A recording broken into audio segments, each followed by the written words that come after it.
I work with a 15-year-old once a week on computers. I'm tutoring him. That means I go sit and he shows me things. So one week he showed me a game, and it was an adventure game, an exploration game of Bulwark Academy or something like that. And when he brought the full screen up, usually he was in a room, I could see that much of the area was gray, and there were certain areas that were colored in. I said, why are some areas gray and some colored in? He said, I haven't been in those areas yet. They don't color them in until you go explore them. Well, life is like that, and there's a lot of gray areas out there for me and for most of us. So this is a chance to look at some of those areas, and it doesn't mean that you have to go live in those areas, it's just you go look at them. I'm going to be reading later a sermon by Bruce Clear, but I wanted to give you my point of view first. And so I have my own little speech here. This is called The Seeker in Me.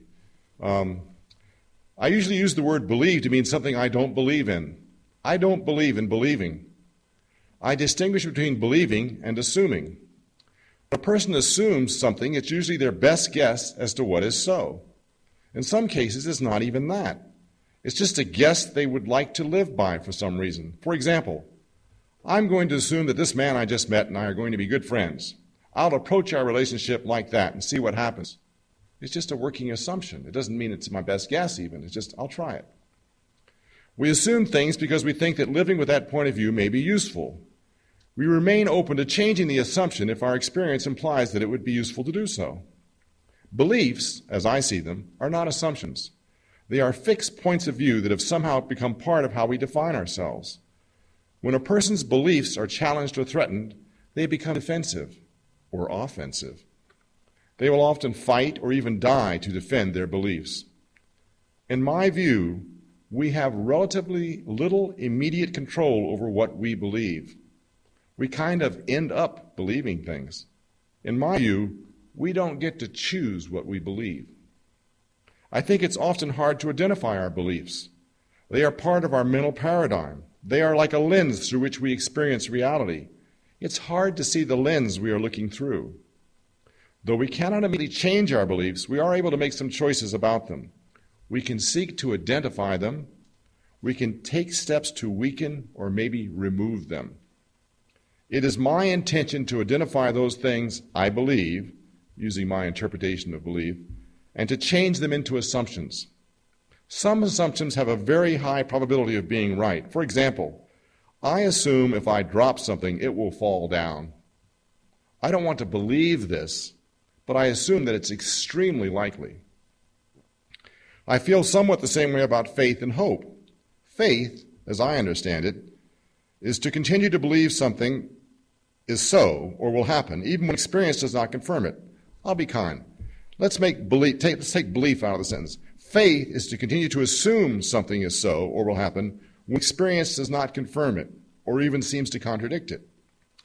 If experience confirmed it, you would not need faith. You would just assume it was so based on experience. I consider faith an error in judgment, a mistake. It implies the ability to base your action on something you wish were so, rather than experience and knowledge. If the word faith is used to mean to live as if something were so, even though we don't believe it or doubt it, then I can see faith could be useful. I think there are often opportunities to make assumptions that might be useful to live by for an individual. I have one of those. I choose to live my life in a certain way. I don't think it's what others should be doing. It's what I choose to do. Here it is. I choose to do all I can to never lie to anyone about anything, except in humor. I don't have faith that this will make my life better. I choose to assume that it will make my life better. If I got strong evidence that it was not working, I would stop. So far, I think it's been useful to me. Hope, on the other hand, seems like a good thing. Hope is where you're able to see what you want to be or want to become so. I like that. Having hope that something will work out can be a good thing. Having faith that it will work out seems foolish to me, unless it means I will choose to live my life as if it will work out, even though the odds of that happening are unknown or low. If that's what faith means, I buy it all right. One difference is that if you have faith in something and it does not work out, you feel betrayed or somehow diminished.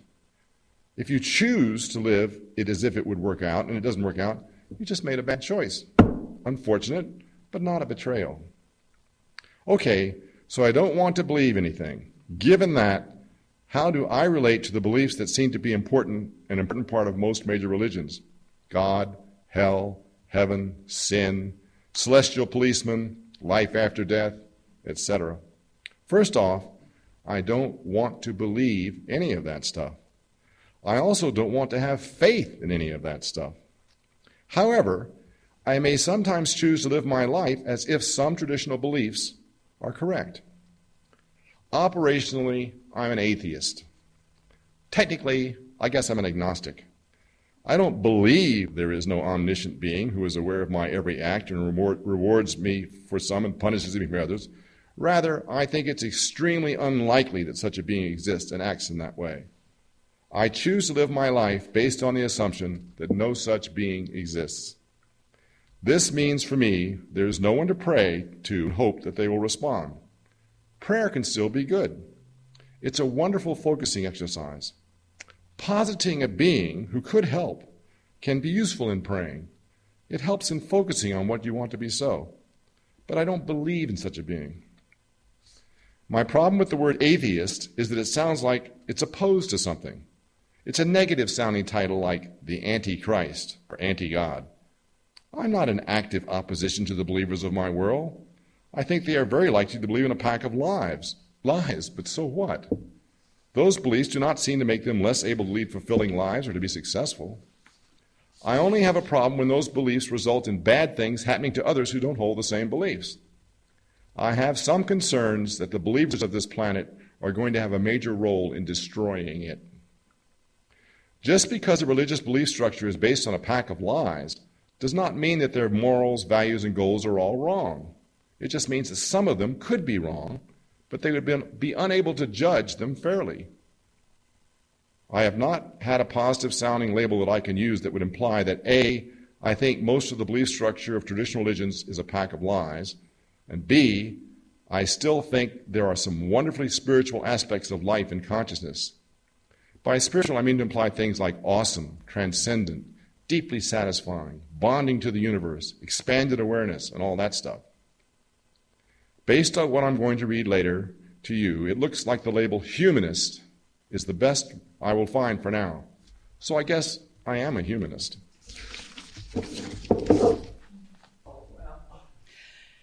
And now Harry is going to present a sermon that was written by a Unitarian minister, Bruce Clear. And this is the first in the trilogy that we will be presenting again next week. It's Suzanne the Theist in Me, and the following week it's the Christian in Me. And I'm sure Harry will tell you a little bit more about himself. He is a board member, has been attending, and a member of the church for several years. Harry?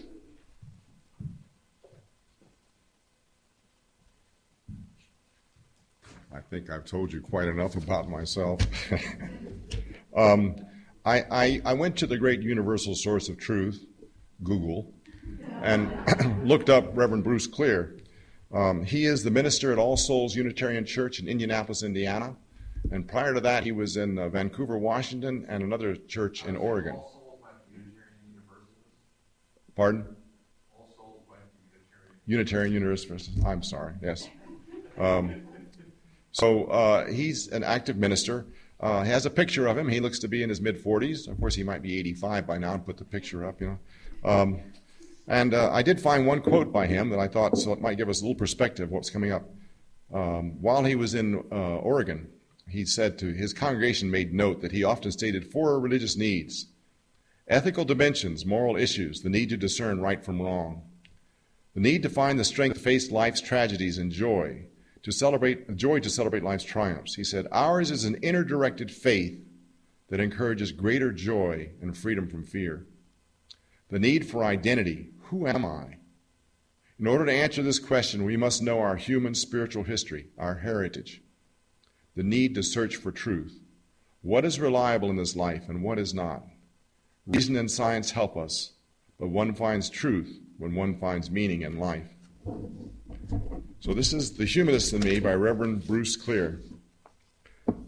I have come to discover that what most people know about humanism they learned from the lips of Jerry Falwell, Pat Robertson, and other televangelists. It is a shame that this is so, but it is. One key leader of the religious right, Tim LaHaye, wrote an immensely popular book years ago about humanism that has probably been read by more people in this country than the works of humanist writers Bertrand Russell and John Dewey put together. Let me share with you what lots of people know or think they know about humanism, as explained by Lee Hay in his popular book entitled The Battle for the Mind. A few excerpts will do. Humanism is not only the world's greatest evil, but until recently, the most deceptive of all religious philosophies. They are committed to doing away with every vestige of responsible moral behavior that distinguishes man from animals. Humanist politicians permitted Russia to conquer the satellite countries of Europe and turn them into socialist prisons. Humanist politicians prevented us from winning in Korea and Vietnam, and they voted to give away the Panama Canal.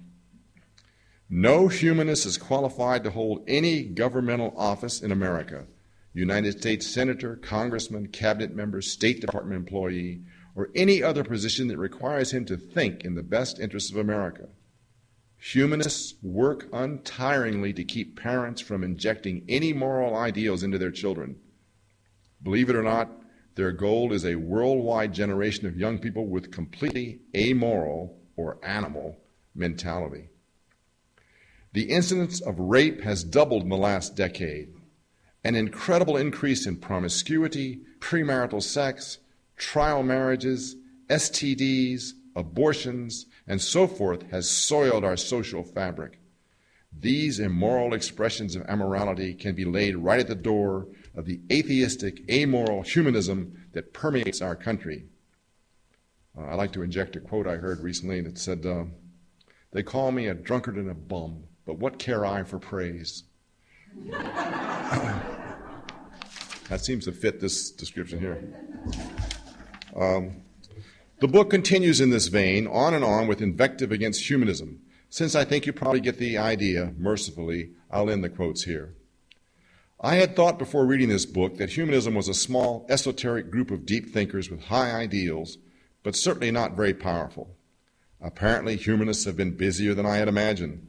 Now I discover from Mr. LaHaye that they've been busy spreading STDs and abortions, and to add insult to injury, they gave away the Panama Canal. I have been associated with humanist groups since I was in college. For most of that time, it has been my experience that humanists have been frantically and, for the most part, unsuccessfully trying to get their message out to the public at large. What they couldn't achieve, the religious fundamentalists did. Today, humanism has name recognition far beyond the wildest dreams of humanists in past generations. They have achieved the status of a household word. The name is heard in the evening news and mentioned from some pulpits about as often as the Bible. It is standard fare for letters to the editor. None of this, of course, was their doing. No amount of money could have purchased the widespread publicity, however inaccurate, that they received, and they owe it all to the religious right. For the record, humanism is not just the whipping boy of the religious right wing in this country. It was not simply created for the benefit of televangelist fundraisers to help put the fear of God into their potential contributors. Humanism is an ancient tradition tracing back over the centuries to the early Greek thinkers.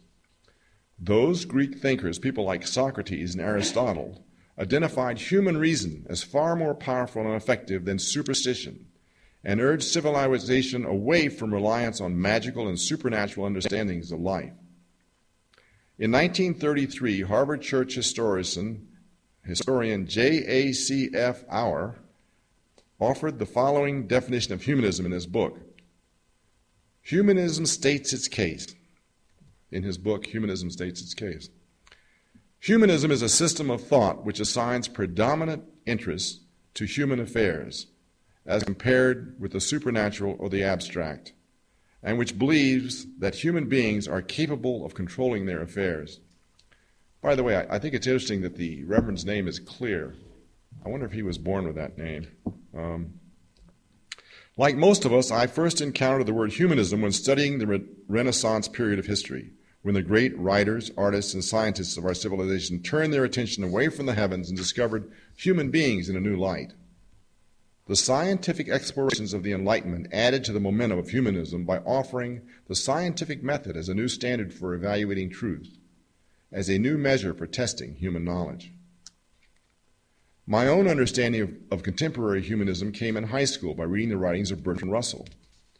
This exceptional thinker represents, I think, much of the best of the humanist tradition: a thirst for knowledge, a commitment to justice, an unswerving optimism about the progress of humanity.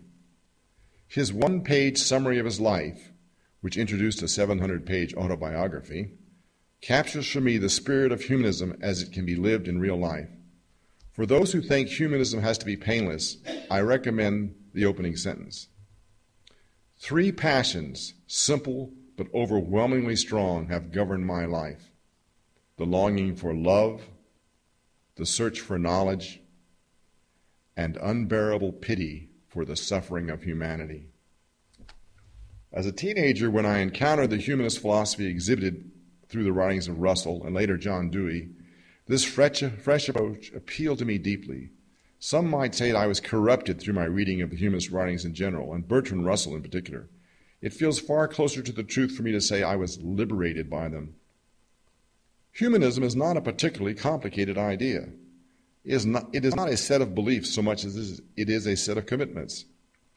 It means holding concern for this worldly matters rather than otherworldly matters, and being committed to that which improves the human condition in this world. I think I'll read that again.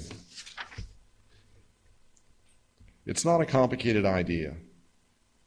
It's not a set of beliefs so much as it is a set of commitments.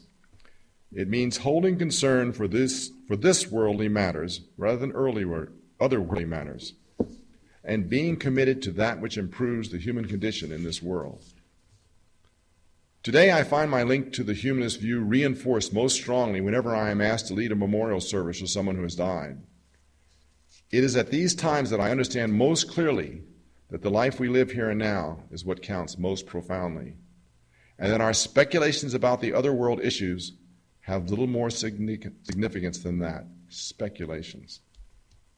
Let me offer one more description of the humanist view, one of the better summaries I found in an unsigned pamphlet that was used by the Humanist Association I belonged to for many years in Portland, Oregon. It said this: humanism is non-dogmatic and open-ended. It is the belief that human beings are the source of meaning and values. It is a scientific search, self-correcting and open to change with new knowledge and new insights. Humanism is deeply concerned with ethics and values. But rather than telling people what they should or should not do, it assists their search for values and attempts to help them achieve their full positive potential as human beings. Humanists see humanity as having the capacity for continued growth and development, and they accept responsibility for encouraging that growth. On the surface, this sounds suspiciously like Unitarianism, does it not? Well, it should, because Unitarians and humanists do, of course, have a great deal in common. It's not just a surface similarity. As a matter of fact, humanism, as an organized movement in the United States, began within Unitarian churches. In the opening years of this century, John Dietrich, a Unitarian minister in Spokane, Washington, and later in Minneapolis, Minnesota, was preaching a non-theistic religion he called humanism. In Des Moines, Iowa, a Unitarian minister named Curtis Reese was preaching a non-theistic religion he called the religion of democracy. When these two met at a conference in 1917, they discovered the similarities of their message, and Reese eagerly adopted Dietrich's label, humanism. Throughout the 1920s, the humanist view attracted many followers in the denomination. Eventually, the Humanist Fellowship was formed, largely by Unitarians at the University of Chicago. This group later reorganized as the American Humanist Association. In 1933, a statement outlining the philosophies of humanism was published under the title, A Humanist Manifesto. Of the 84 people who originally signed the document, over half were Unitarian ministers. The most famous signatory, though, was John Dewey, the philosopher, who was then at Chicago and later at Columbia University. In considering my own ideas, I must also consider the relationship of humanism and Unitarianism. I am a humanist and I am a Unitarian Universalist. I have been a humanist longer than I have been a Unitarian Universalist. Like many others, when I discovered the Unitarian Church, I found that my humanist thinking was not only compatible here, it was welcome. This was a delightful surprise to me, as it has been for many others. Is there a difference then between Unitarianism and humanism? Humanism as a movement, I have tried to show, is deeply rooted in Unitarianism. It is also fair to say that Unitarianism is an organized movement. It's also fair to say that Unitarianism as an organized movement is historically rooted in the long-standing humanist traditions of the Enlightenment. As compatible and related as they are, though, I believe there are subtle differences in emphasis that ought to be recognized. One of the best statements of Unitarianism that I have seen that gets at the difference between Unitarianism and humanism is an article by Marvin Shaw, a Unitarian professor of religious studies at Montana State University. The reason this is such an excellent statement is, of course, because Shaw agrees with me. He is saying something that I've been saying over and over for years, until now I'm almost sick of saying it. Unitarianism is not about beliefs. It is about values. So if you want to know about Unitarianism, if you want to know what it's about, don't ask the question, what do Unitarians believe? That's not the proper question.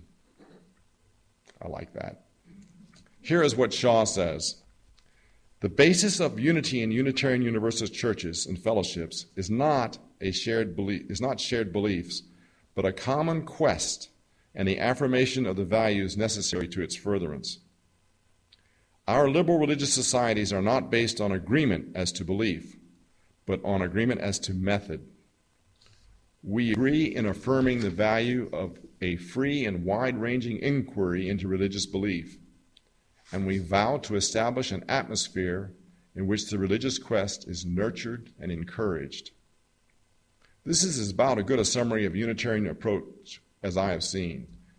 It is more important that we value freedom and respect for one another than it is that we value truth, or our own version of the truth. This attitude or orientation that Unitarians share has its roots in the humanist tradition. Humanism, if it has taught anything, has taught the value of free inquiry, free thought, and freedom of belief. I'm going to back up just for a minute. This is about as good a summary.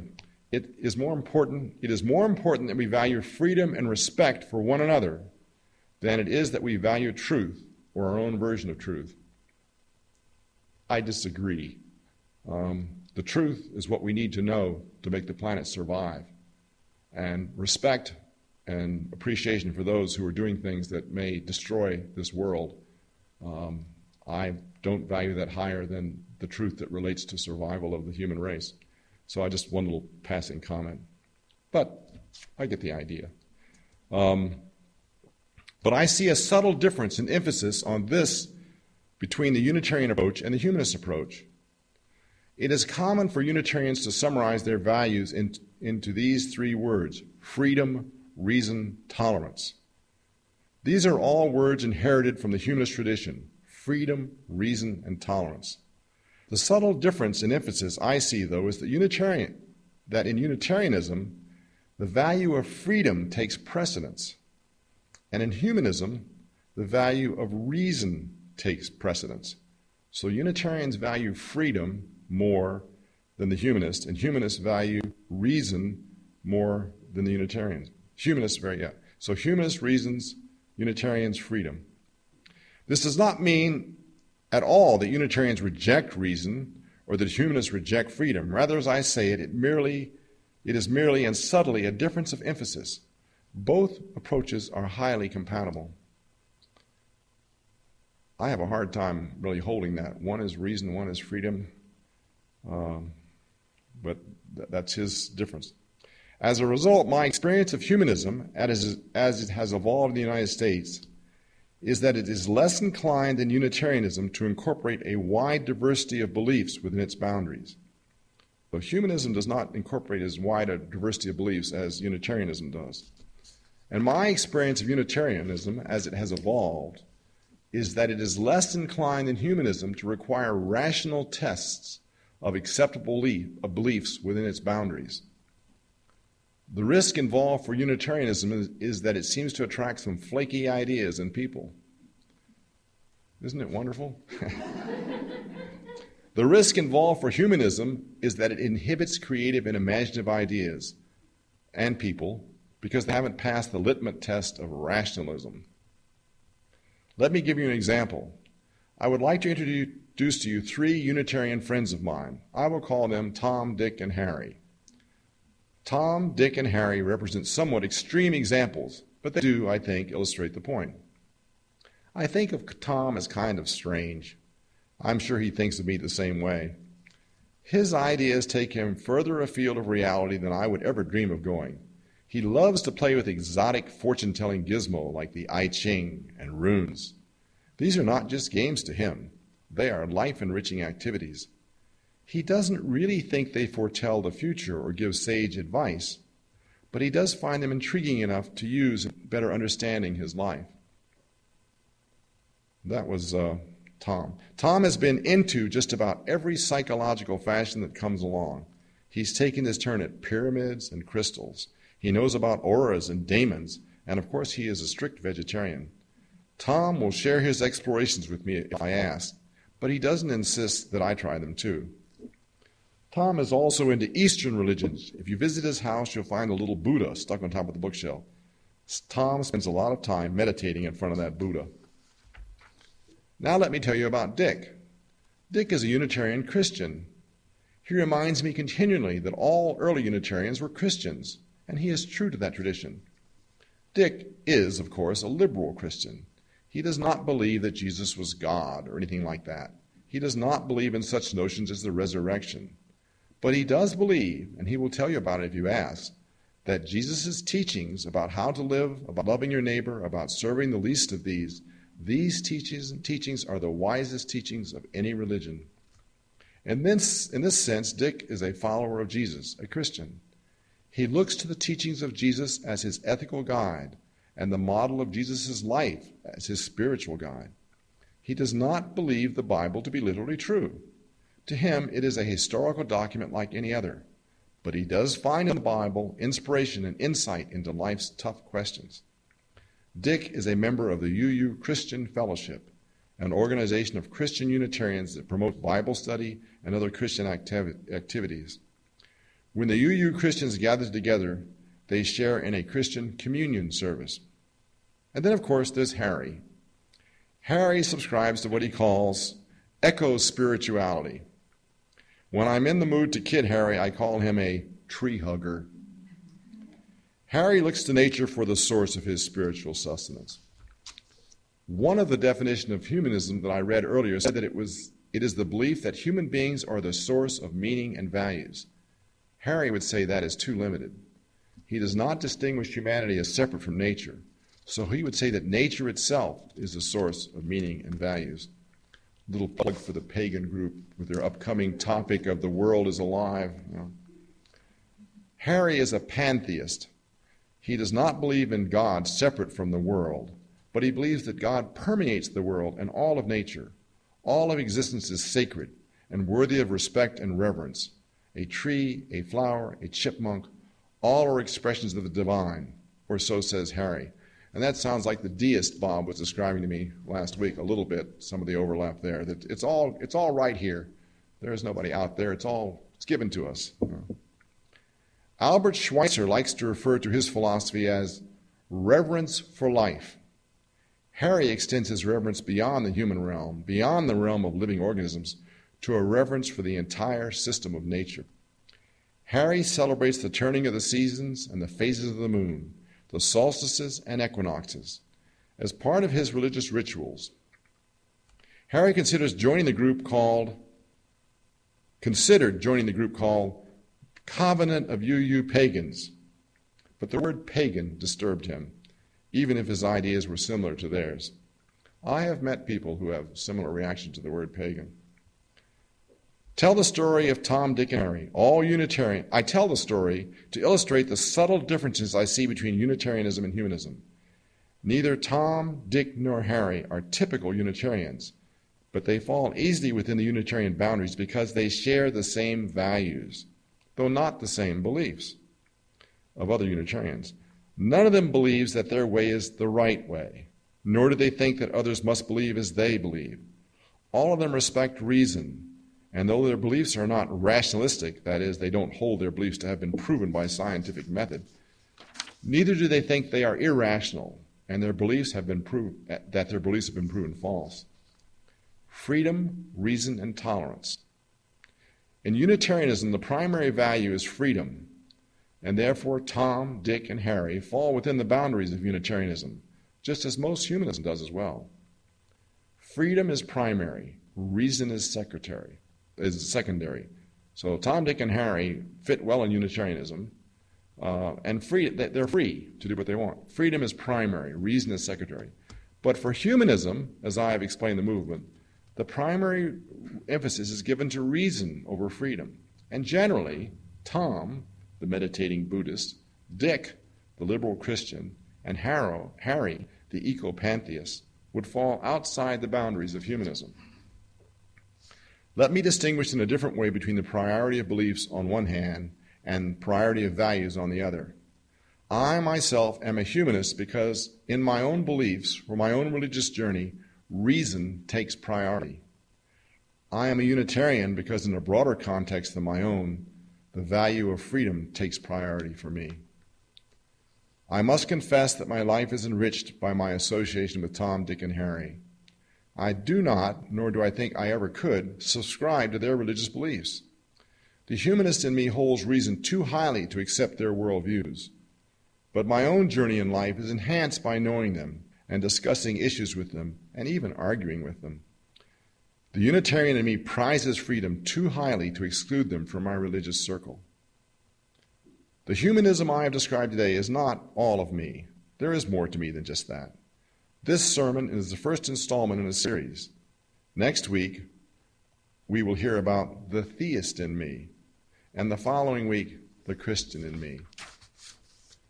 The humanism I present this morning is explicitly a religious approach to humanism. It should be acknowledged that there is an abundance of schools of humanism, religious and secular, atheistic and theistic, and so forth. The humanism in me is of the religious sort, meaning that it provides for me a statement of meaning which can guide my life. This is the approach to humanism advocated by John Dewey, one of the saints of humanism. His credentials, I hope, are impeccable. In 1984, the year after he signed the Humanist Manifesto, he published a wonderful little book called A Common Faith. In this book, Dewey distinguishes between religion, which he describes as a specific set of beliefs, and which he doesn't like, and religious, which is a specific quality of experience, which he does like. His thesis is that there is a religious dimension to human experience, whether or not one holds the belief of any specific religion. Dewey speaks out strongly against religion as an institutional force, but he urges us to embrace the religious quality of human experience in our lives, with or without a formal religion to go with it. Here is the way in which he describes humanism as religious. The sense of dignity of human nature is as religious as is the sense of awe and reverence when it rests upon a sense of human nature as a cooperating part of the larger whole. Wow, Dewey's got some tricky sentences. Let me try that one again. The sense of dignity of human nature is as religious as is the sense of awe and reverence when it rests upon a sense of human nature as a cooperating part of a larger whole. Understanding and knowledge also enter into a perspective that is religious in quality. Faith in the continued disclosing of truth through directed cooperative human endeavor is more religious in quality than any faith in completed revelation. I have a problem with that. Faith in the continued disclosing of truth through directed cooperative human endeavor is more religious in quality than any faith in completed revelation. By the way, in picking the songs this morning, after I wrote my little thing about I don't believe in faith, where do I find the two songs I wanted? They're in the section of the book marked Faith. Any activity pursued on behalf of an ideal end, against obstacles and in spite of threats of personal loss because of conviction of its general and enduring value, is religious in quality. That's the end of Reverend Clear's sermon. What do we do, and how do we do next?